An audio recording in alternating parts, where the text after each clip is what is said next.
It's ridiculous. It's all ridiculous. To some extent, you're right. It's more about the narrative itself and the progression of that narrative, almost like this is some sort of prepared script that has been laid out as to how to lead people into something that they would never otherwise do so. You don't tell them to take that giant leap all at once. Just a little step here, little step there, little step here, and suddenly they're exactly where you wanted them to be in the first place. You know, I'm so glad that you kind of brought up that predictive programming motif and that progression motif, because I have this video queued up and we were able to connect through Meet, so you're going to be able to hear it. I'm pretty excited about that. This was from ABC News all the way back in 2009. It wasn't a report. It was a mockumentary and a project brought to you by John Podesta, James Woolsey, Eric Schmidt, Anthony Fauci, and Van Jones, among others. And it was called Earth 2100. And I had covered it back when I was at InfoWars. The website still exists, and you can actually still find it in full on YouTube. I assure you, you need to watch the entire thing. But in the first 10 seconds of this, it's the progression of a girl who's born in 2009, and as the progression goes, the world gets worse because of climate change, and her family are forced to move to different locations, which are smaller and more disruptive. However, they integrate news footage and documentary-style footage and effects throughout to make it more realistic with the cartoon feel. So, the opening scene, James, of this in 2009 is this. Oh, and of course it doesn't want to. In my life, I've seen New York City under full quarantine, the Midwest overrun, devastated by pests, plague sweep across California. And again, so like the first really 5 seconds, New York City under full quarantine. We already know what we're going to do with the plague. The blue masks are there. In fact, they're featured just a second before with their little special effect.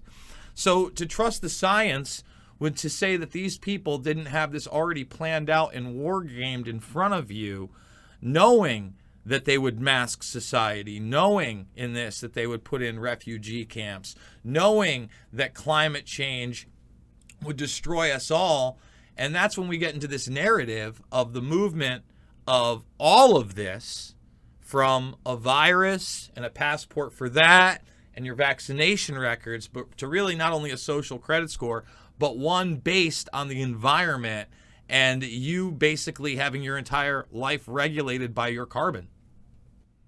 Yes, exactly right. No, so this is why you and I are able to have that conversation 22 months ago and to be able to see so much of what was coming, not because we are amazing psychics, but because this is part of a narrative progression. And once you understand what the end of that story is meant to look like, then you see all the steps along the way and where this is going to go. It is not rocket science. It's narrative science. So you showed the homepage of CorbettReport.com there briefly. If you refresh that, just moments before we connected, I posted the latest article up to the front page, What Hitchcock Taught the Social Engineers. Now, this full credit for this goes to David Knight, who featured this on his show recently. There's a clip of Alfred Hitchcock on the Dick Cavett show from the 70s, and Cavett is asking him about a narrative device that Hitchcock often employed in his movies, the McGuffin. What is a McGuffin? And so Alfred Hitchcock describes, well, this is something that's often used in spy fiction, and it can be the plans for the fort on the Khyber Pass, or the plans for a new form of nuclear weapon, or whatever you like. It doesn't matter. It's the thing that motivates everyone on the screen so that the audience understands, oh, okay, they're after that thing, that whatever it is, the McGuffin. And there's a humorous little story about where the name McGuffin comes from that I'll let you watch if you want to get that. But so I think that is actually an incredibly important part of the narratives that we are fed. The only difference, the only stipulation I would make is that Hitchcock says that the actual nature, the actual identification of the MacGuffin doesn't matter. And in the sense of a movie, it sometimes really doesn't matter. I mean, watch a movie like, I think it was North by Northwest. I can't remember which one. It might have been North by Northwest. One of them, it was just like, they just mention it. It's these secret plans or something. And then that's all they ever say about it. They never explain what they are. It doesn't matter. You just know that, oh, he's trying to protect these secret plans, and he's got to, they're chasing him. That's all you need. On the world stage, to a certain extent, it is that. It's, okay, terrorist boogeymen are going to get you. A virus is going to get you. Whatever. Climate change is going to get you. To a certain extent, it is like that. But the different narrative MacGuffins that they can employ have different aspects to them that enable them to enact certain parts of the agenda. So, I mean, for example, there has been scientific study of parasite stress theory that shows that people who feel that they are privy to or subject to some sort of pathogen, there's some sort of germ spreading, will be more susceptible to all forms of infringement on their basic liberties. This is a psychologically established and known fact. With that being an established and known scientific fact, that people who feel scared of transmissible pathogens will allow greater abrogations of their freedom, if you want to find ways to make inroads against people's freedom, why wouldn't you employ that as your narrative tool?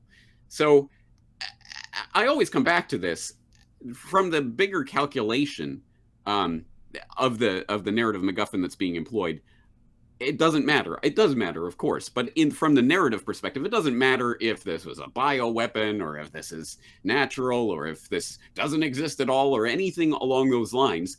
They take that narrative and feed that into the media cycle to get people ginned up about it so that they can introduce all of the pieces of the puzzle that they're going to need for the next stage. And we already saw this coming. The health passes, the QR codes, the mandates are just bricks in this edifice that they're constructing. And we know what that edifice is going to look like. So when we see them coming out with the individual bricks, we go, yeah, and that one's going to slot in there, and that one's going to slot in there. And then they have the central bank digital currencies and the cashless payment system.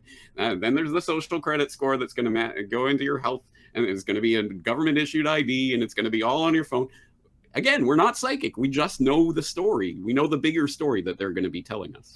Well, we know the story through their white papers, their blueprints, their admissions on film that you've so well documented really over the past decade plus and done more than an admirable job at that. But in that narrative control, right now we have the Great Reset, and now the follow-up with Davos talking about literally the Great Narrative, in which me and Derek Brose had a discussion.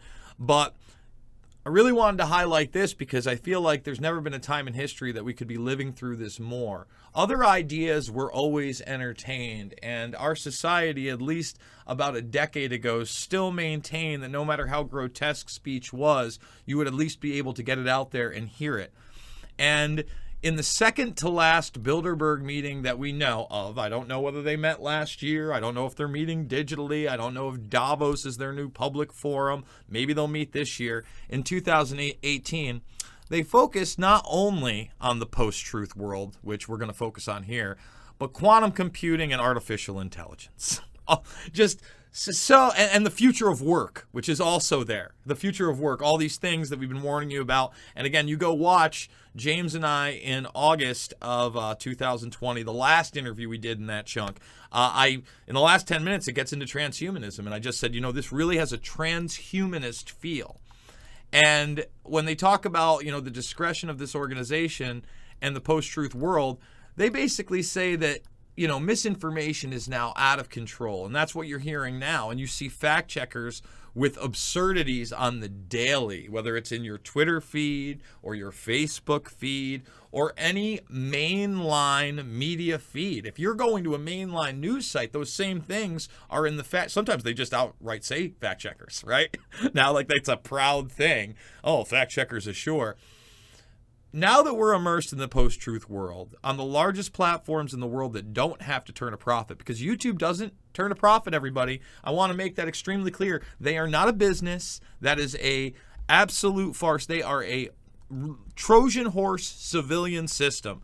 And I use that terminology because it is literally in their own NASA documents. I'm going to type it in, where they say that's very inexpensive. In the long run, they have black budgets. They don't have to turn a profit. They're buying everybody because information, internet, psychological warfare is very cheap inside the United States.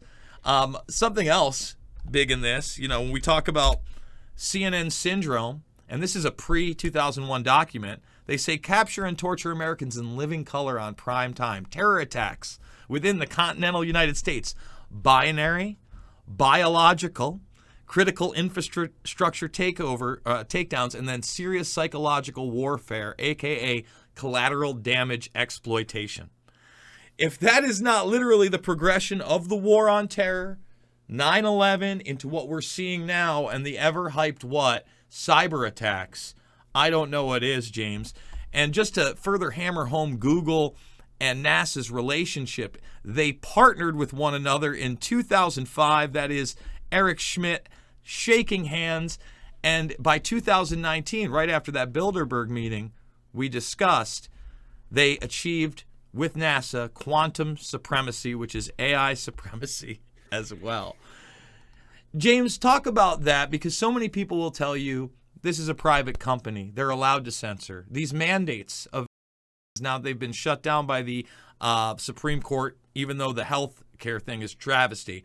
What are they pushing? Well, don't worry, private businesses. We expect the private sector to institute those mandates, which are legal.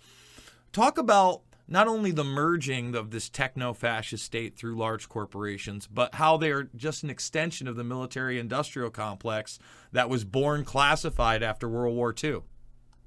Absolutely right. Yes, it's not just that these companies have somehow managed to integrate or merge with the government. No, they were always essentially exactly what was stated there, Trojan horse civilian systems. And people who want the elaboration on that can go back to episode 359 of my podcast, The Secrets of Silicon Valley, What Big Tech Doesn't Want You to Know, where I lay out exactly what you're referring to there, the post-World War II development of the entire microchip industry and everything that grew out of that in Silicon Valley, deliberately seeded by American military intelligence, and that was then fostered and funded by, for example, In-Q-Tel, the CIA's venture capital arm, amongst others. I mean, there's it's not just some sort of takeover that happened of some spontaneous thing that was happening. It was deliberately planted from the beginning. People like Yasha Levine have written about that. Surveillance Valley was the name of his book. Incredibly important and documented history there, that this is not just some sort of happenstance. This was actually deliberately planted. Now, having said that, again, you and I wouldn't be talking. We wouldn't even know each other if this technology didn't exist. So there has been this incredible flowering of communication that was enabled via this technology. And the cynics will say, well, yeah, of course, they need to draw you into the net.